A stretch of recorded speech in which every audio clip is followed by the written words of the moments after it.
दिन के समय इंटरनेट की स्पीड अच्छी आती है और रात के समय स्पीड अच्छी नहीं आती। टीवी एड्स में तो बताते हैं कि 4G की स्पीड 80 Mbps चलेगी, लेकिन आपके फोन में डाउनलोड स्पीड सिर्फ 1 या 2 Mbps आती है। ऑनलाइन जब आप स्पीड टेस्ट करते हैं तो 20 Mbps 30 Mbps की डाउनलोड और अपलोड स्पीड बताता है, लेकिन जब प्ले स्टोर से कोई ऐप डाउनलोड करते हैं तो फिर 1 Mbps 2 Mbps की स्पीड आती है। सेम घर के सेम कमरे में कभी इंटरनेट तेज चलने लगता है और अचानक से इंटरनेट नहीं चलता है। लॉस एंजलिस में चल रहे किसी ऑक्शन में इंडिया का आदमी कैसे पार्टिसिपेट कर लेता है, कैसे ऑस्ट्रेलिया में कोई आदमी यूट्यूब पे वीडियो अपलोड करता है तो आप उसका फोन पे आनंद ले पाते हैं। इस वीडियो में इन्हीं सब सवालों के जवाब देने वाला हूं। इतना ही नहीं, आपके मन में जो भी सवाल होंगे इंटरनेट शब्द से रिलेटेड, वादा करता हूं इस वीडियो के अंत तक सब क्लियर हो जाएंगे। सबसे आसान भाषा में, सबसे सरल तरीके से आपको समझाने वाला हूं कि इंटरनेट आखिर कैसे बना, इंटरनेट कैसे चलता है, इंटरनेट आप तक कैसे पहुंचता है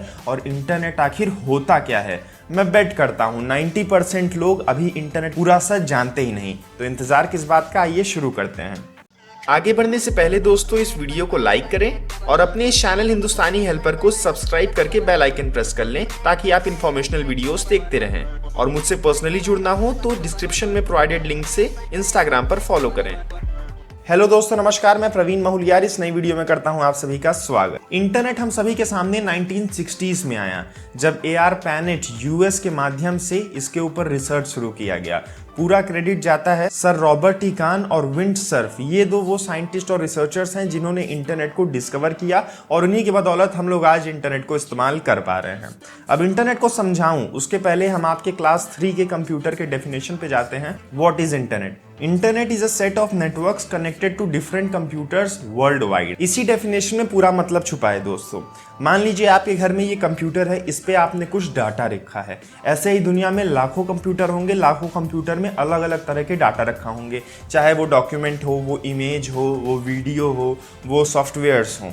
ये डाटा जो होता है आप तक पहुंच जाए, इसी को इंटरनेट कहते हैं आसान भाषा में। किसी और के कंप्यूटर में रखा डेटा आप तक पहुंच जाए, इसी को इंटरनेट कहते हैं। जब आप YouTube ऐप को ओपन करते हैं तो YouTube पर जितनी भी वीडियोस हैं वो किसी के कंप्यूटर में रखी है और वो सारे वीडियोस को आप यहाँ बैठे स्ट्रीम कर रहे हैं, यहाँ बैठे देख रहे हैं, यहाँ बैठे आप अपने कंप्यूटर मोबाइल से उनके कंप्यूटर में झांक रहे हैं, इसी को इंटरनेट कहते हैं। अब उनके पास वो सारा डेटा कहाँ से आया, वो सारी वीडियोस कहाँ से आई? दुनिया भर के लोगों ने उसको अपलोड किया है, उसको डाला है उनके सर्वर पे या फिर कह लीजिए उनके कंप्यूटर पे, उनके स्टोरेज डिवाइसेस में।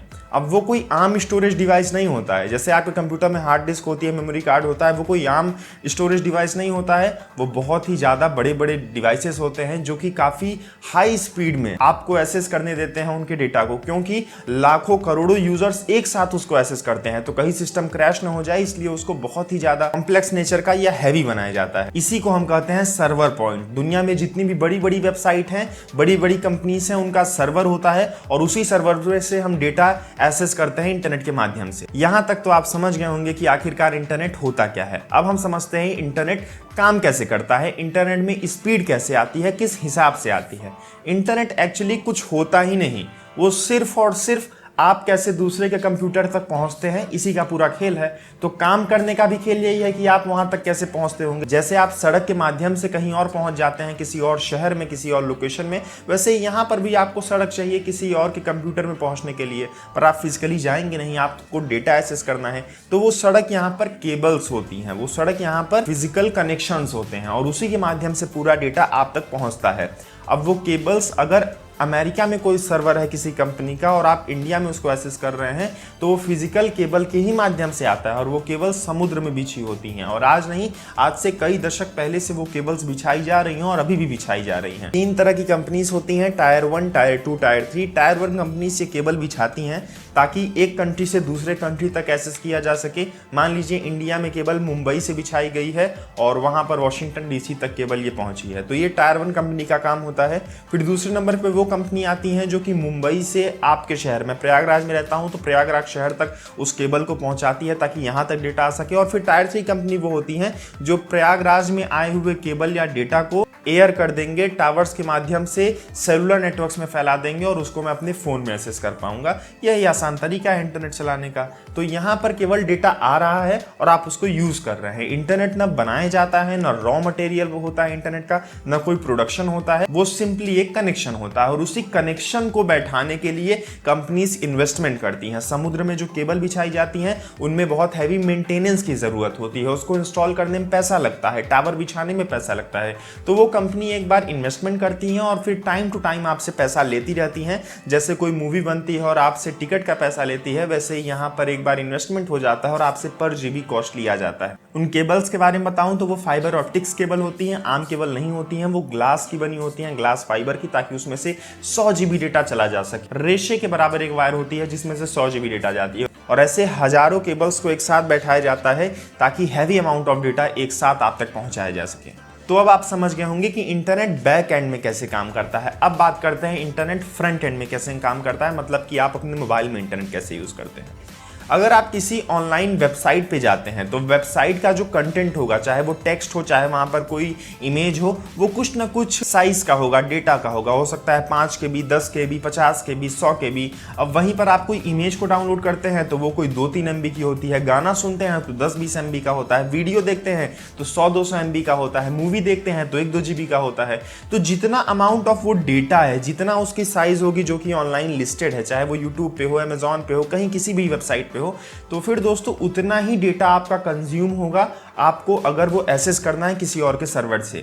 और यहीं पर सिम कंपनीज या फिर सेलुलर कंपनीज या फिर जो भी आपको इंटरनेट प्रोवाइड कर रही हैं, जिसको हम ISP कहते हैं, उतना डेटा आपको देती हैं और उसका आपसे कुछ पैसा चार्ज करती हैं। अगर आपका डेली 1 GB का पैक है तो आप 1 GB का डेटा एक्सेस कर पाएंगे अलग अलग वेबसाइट से। मान लीजिए आपने 100 MB की वीडियोस देख ली, 300 MB का गेम डाउनलोड कर लिया, 400 MB का कुछ और कर लिया और बाकी डेटा का कुछ और। तो आपका जो इंटरनेट डेटा है वो कंज्यूम हुआ नॉर्मल डेटा को एक्सेस करने के लिए। तो आसान शब्दों में बताऊं तो जितना भी आपको इंटरनेट डेटा मिलता है, 1 GB मिल रहा है, तो वो केवल एक पासवर्ड है कि इस बंदे को 1 GB इंटरनेट एक्सेस करने दीजिए, 1 GB ऑफ डेटा एक्सेस करने दीजिए, और कुछ नहीं है। बाकी ऐसा नहीं है कि आप 5 रुपए दे रहे हैं 1 GB का तो उनकी कोई कॉस्ट पड़ रही है 3 रुपए 4 रुपए, वो सब फ्री है। वो बस आपको परमिशन दे रहे हैं 5 रुपए आपसे, हाँ इसको इतना डेटा एक्सेस करने की परमिशन दे दो। वो केवल और केवल एक पास कोड है, पासवर्ड है आपके लिए। मैंने आपको टायर 3 कंपनीज के बारे में बताया था दोस्तों, जो कि इंटरनेट प्रोवाइड कर रहे हैं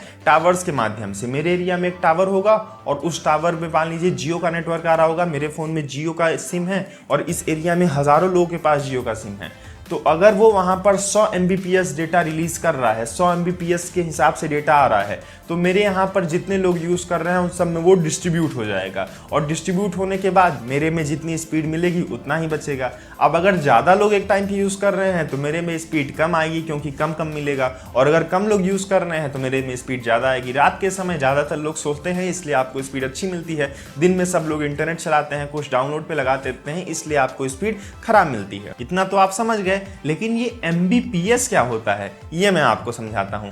MBPS मतलब कि वो दर, वो स्पीड जिस हिसाब से आपको डेटा को एक्सेस करने दिया जाएगा। मान लीजिए आपको 1 GB डेटा एक्सेस करना है और आपके पास 1 GB नेट पैक भी है, लेकिन कितनी तेजी से आप एक्सेस कर सकते हैं, इसी को हम कहते हैं स्पीड डेटा का MBPS। वो आप 1 मिनट में भी एक्सेस कर सकते हैं, वो आप 1 घंटे में भी एक्सेस कर सकते हैं। वो डिपेंड करता है कि आपके एरिया में कितनी स्पीड आ रही है या फिर आप कौन सा नेटवर्क चूज कर रहे हैं, उसमें स्पीड कम आ रही है या फिर ज्यादा आ रही है, आपने कौन सा प्लान लिया है। मान लीजिए आपका 20 MBPS का प्लान है, 20 MBPS की डाउनलोड स्पीड आ रही है और आपका 200 MB का फाइल है, उसको डाउनलोड करना है, तो सिर्फ यहाँ पर 10 सेकंड का समय लगेगा, और यहीं पर आपकी 2 MBPS की स्पीड है तो 100 सेकंड का समय लगेगा। तो ये होती है MBPS। लेकिन अब यहाँ पर एक खेल और है, एक होता है बड़ा MBPS, एक होता है छोटा MBPS, मेगाबाइट और मेगाबिट। 1 मेगाबाइट में दोस्तों 8 मेगाबिट आते हैं और जो कंपनीज आपको स्पीड बताती हैं वो मेगाबाइट ही होती हैं। तो आपके पास जो स्पीड आती हैं वो 1/8 हो जाती हैं।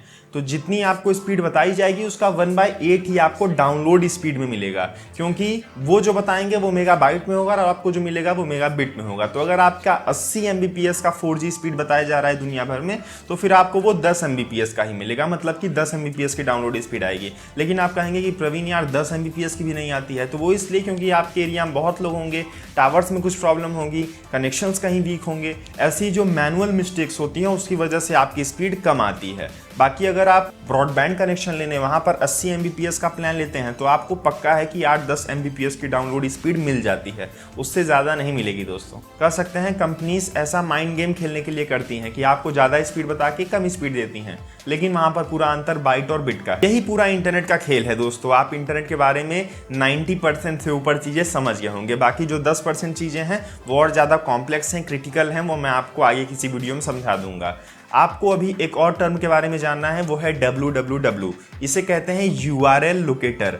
URL लोकेटर मतलब कि जैसे आपका ये शहर है और शहर में सबका घर है और घर का अलग अलग एड्रेस होता है, उसी तरह से इंटरनेट पे जितनी भी वेबसाइट हैं, जो भी कंपनीज आती हैं अपना वेबसाइट बनाती हैं, डोमेन रजिस्टर करती हैं इंटरनेट की दुनिया में दोस्तों, वो अपना एक URL लोकेशन बनाती हैं और उसी URL लोकेशन से, उसी URL लिंक से आप उनके घर तक, उनके सर्वर तक पहुंच पाते हैं और वो वर्ल्ड वाइड वेब के अंदर आता है, मतलब कि पूरे दुनिया में फैले हुए एक बड़े से जाल के अंदर आता है। इसीलिए उसके आगे हम लोग www लगाते हैं और फिर .डोमेन और फिर .com। बस दोस्तों, इस वीडियो में इतनी ही जानकारी। मुझे उम्मीद है इंटरनेट के बारे में आप बहुत कुछ जान समझ गए होंगे। प्लीज़ इस वीडियो को शेयर कीजिएगा उनके साथ जो कि इंटरनेट यूज़ तो कर रहे हैं पर इंटरनेट के बारे में नहीं जानते। क्लास 8 के नीचे के बच्चों के साथ अवश्य इसको शेयर करें, क्योंकि वो कंप्यूटर बुक में पढ़ते तो हैं इंटरनेट के बारे में, लेकिन उनको समझ में नहीं आता था। मुझको भी नहीं समझ में आता था, अब समझ में आने लगा जब मैं कुछ ऐसा काम करता हूँ। टेक्नोलॉजी की दुनिया में कौन सी चीज़ के बारे में और डिटेल्ड और आसान इन्फॉर्मेशन आपको चाहिए, कमेंट करके मुझे बताइएगा। मैं उस पर रिसर्च करके आप सभी को आसान भाषा में समझाऊंगा। अभी के लिए दीजिए मुझको इजाजत। जय हिंद, जय भारत।